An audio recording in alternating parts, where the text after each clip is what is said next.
Have you ever thought that an ordinary night could reveal the darkest secret of someone's life? A story so chilling that it will send shivers down your spine. It was midnight. Adam stepped out of his car, staring at the eerie mansion before him. His friends had dared him to spend half an hour inside.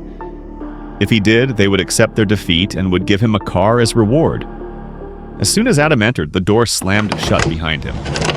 His heartbeat quickened, but he shrugged it off and turned on his phone's flashlight. But what he saw next made his blood freeze.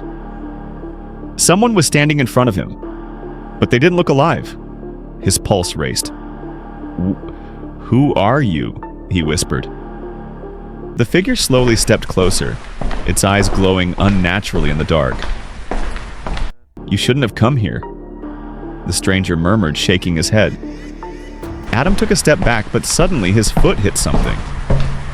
Looking down, he saw an old photograph lying on the dusty floor. And when he saw the picture, he nearly dropped it in shock. The person in the photograph was him. But the picture looked decades old.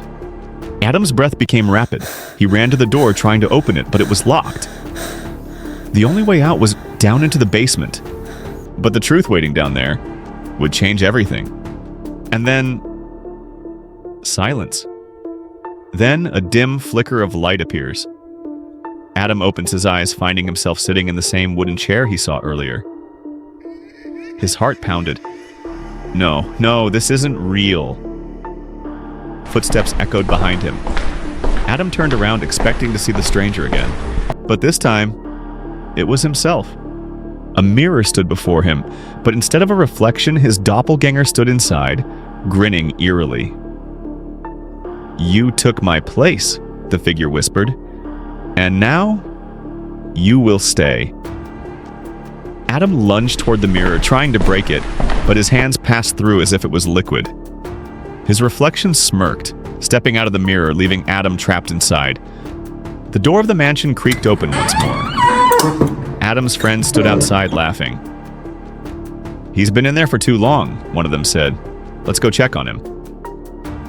As they entered, they saw Adam, or at least someone who looked exactly like him, standing near the door, smiling. "Told you it was just a story," he said. But behind the mirror in the basement, the real Adam pounded against the glass, screaming for help. And no one could hear him.